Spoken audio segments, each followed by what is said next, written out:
Hi ಎಲ್ಲರಿಗೂ welcome back to the channel. ಇವತ್ತು ನಾನು ತುಂಬಾ ಸುಲಭವಾಗಿರುವಂಥ ಒಂದು ರೆಸಿಪಿನ ನಿಮ್ಮ ಜೊತೆ ಶೇರ್ ಮಾಡ್ತಾ ಇದ್ದೀನಿ.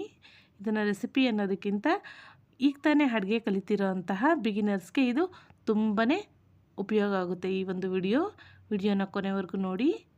ನನ್ನ ಚಾನಲ್ಗೆ ಇನ್ನೂ ಸಬ್ಸ್ಕ್ರೈಬ್ ಆಗಿಲ್ಲ ಅಂದರೆ ದಯವಿಟ್ಟು ಸಬ್ಸ್ಕ್ರೈಬ್ ಮಾಡ್ಕೊಳ್ಳಿ. ಬನ್ನಿ ಹೇಗೆ ಒಂದು ಬಿಸಿ ಬಿಸಿಯಾಗಿ ಉದ್ರುದ್ರಾಗಿ ಅನ್ನವನ್ನು ಮಾಡೋದು ಅಂತ ಈ ಒಂದು ವಿಡಿಯೋದಲ್ಲಿ ತೋರಿಸ್ತಾ ಇದ್ದೀನಿ. ಏನಪ್ಪ ಅನ್ನ ಮಾಡೋದನ್ನು ಕೂಡ ವಿಡಿಯೋ ಮಾಡಿ ತೋರಿಸ್ಬೇಕಾ ಅಂದ್ಕೊಬೋದು, ಆದರೆ ಇದು ಒಂದು ಬಿಗಿನರ್ಸ್ಗೆ ಹೆಲ್ಪ್ಫುಲ್ ಆಗುತ್ತೆ. ಬನ್ನಿ ಹೇಗೆ ಮಾಡೋದು ಅಂತ ನೋಡೋಣ. ನಾನಿಲ್ಲಿ ಈ ಒಂದು ಗ್ಲಾಸ್ ಅಳತೆಯಲ್ಲಿ ನಾನು ಸೋನಾ ಮುಸುರಿ ಅಕ್ಕಿಯನ್ನು ತೊಗೊಂಡಿದ್ದೀನಿ. ಸೋನಾ ಮುಸುರಿ ಅಕ್ಕಿ ರೇಷನ್ ರೈಸ್ ಅಲ್ಲ, ಸೋನಾ ಮುಸುರಿ ಅಕ್ಕಿಯನ್ನು ತೊಗೊಂಡಿದ್ದೀನಿ. ಈಗ ಇದನ್ನು ಒಂದು ಸಣ್ಣ ಕುಕ್ಕರ್ಗೆ ಹಾಕ್ಕೊಂಡು ತೊಳ್ಕೊಳ್ಳೋಣ. ನೋಡಿ, ಕುಕ್ಕರ್ಗೆ ಹಾಕ್ಕೊಂಡಿದ್ದೀನಿ ಅಕ್ಕಿಗೆ ನೀರು ಸೇರಿಸ್ಕೊಂಡು ಚೆನ್ನಾಗಿ ತೊಳ್ಕೊಳ್ಳೋಣ.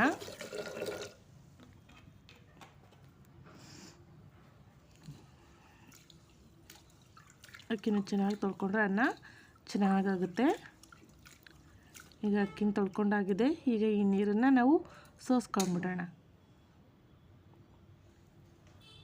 ಈ ನೀರೆಲ್ಲ ಸೋಸ್ಕೊಂಡಿದ್ದಾಗಿದೆ. ಈಗ ಅದಕ್ಕೆ ನೀರು ಸೇರಿಸ್ಕೊಳ್ಳೋಣ.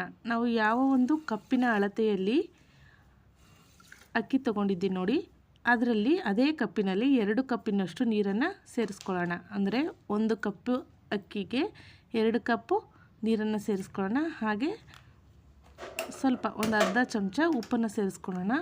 ಈಗ ಇದನ್ನು ಸ್ಟವ್ ಮೇಲೆ ಇಟ್ಬಿಟ್ಟು 3 ವಿಷಲ್ ಬರೋವರೆಗೂ ಕೂಗಿಸ್ಕೋಬೇಕು.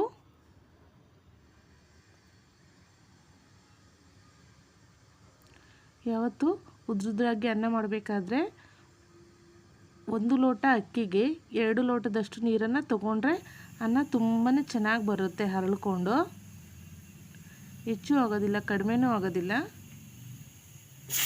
ಈಗ ತಾನೇ ಹೊಸದಾಗಿ ಅಡುಗೆ ಕಲಿತಿರೋರಿಗೆ, ಅನ್ನನೂ ಕೂಡ ಮಾಡೋದಕ್ಕೆ ಬರಲ್ಲ ಅನ್ನೋರಿಗೆ ಈ ಒಂದು ವಿಡಿಯೋ ಹೆಲ್ಪ್ಫುಲ್ ಆಗುತ್ತೆ. ದಯವಿಟ್ಟು ನೋಡಿ, ಸಪೋರ್ಟ್ ಮಾಡಿ. 3 ವಿಷಲ್ ಬಂದಿದೆ. 3 ವಿಷಲ್ ಆದಮೇಲೆ ವಿಷಲೆಲ್ಲ ಸಂಪೂರ್ಣವಾಗಿ ಹೋಗಿರಬೇಕು. ತಣ್ಣಗಾದ್ಮೇಲೆ ನೋಡಿ, ಮುಚ್ಚಳನ ತೆಗೆದು ತೋರಿಸ್ತಾ ಇದ್ದೀನಿ. ನೋಡಿ, ಅನ್ನ ರೆಡಿಯಾಗಿದೆ. ಇದರಲ್ಲಿ ಯಾವುದೇ ನೀರು ಉಳಿದಿಲ್ಲ. ಅನ್ನ ರೆಡಿಯಾಗಿದೆ. ನೋಡಿ, ಈಗ ಒಂದು ಸ್ಪೂನಿಂದ ಅನ್ನ ಹೇಗಾಗಿದೆ ಅಂತ ತೋರಿಸ್ತಾ ಇದ್ದೀನಿ. ಅನ್ನ ಉದ್ರುದ್ದಾಗಿ ಚೆನ್ನಾಗಿ ಆಗಿದೆ, ಮುದ್ದೆ ಇಲ್ಲದೆ.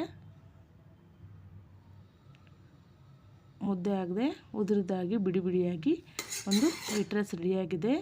ಈ ಒಂದು ವೈಟ್ ರೈಸ್ ಮಾಡೋದು ಕಲ್ತ್ಕೊಂಡ್ರೆ ಇದರಿಂದ ಚಿತ್ರಾನ್ನ ಆಗಲಿ, ಪುಳಿಯೋಗರೆ ಆಗಲಿ, ಬೇರೆ ರೀತಿಯ ರೈಸ್ ಐಟಮ್ಸ್ ಮಾಡೋದಕ್ಕೆ ತುಂಬಾ ಅನುಕೂಲ ಆಗುತ್ತೆ. ನೋಡಿ, ಈಗ ನಾನು ಒಂದು ತಟ್ಟೆಗೆ ಸರ್ವ್ ಮಾಡ್ಕೊತಾ ಇದ್ದೀನಿ. ಈ ಬಿಸಿ ಬಿಸಿ ಅನ್ನದನ್ನು ಟೊಮೆಟೊ ಚಟ್ನಿ ಜೊತೆ ತಿಂತಾಯಿದ್ರೆ ತುಂಬಾ ಚೆನ್ನಾಗಿರುತ್ತೆ. ಈ ನನ್ನ ವಿಡಿಯೋ ಇಷ್ಟ ಆಗಿದರೆ ಲೈಕ್ ಮಾಡಿ, ಶೇರ್ ಮಾಡಿ, ಸಬ್ಸ್ಕ್ರೈಬ್ ಮಾಡಿ. ಹಾಗೆ ನನ್ನ ಹಳೆಯ ವಿಡಿಯೋಗಳನ್ನ ನೋಡಿ ಸಪೋರ್ಟ್ ಮಾಡಿ. Thanks for watching.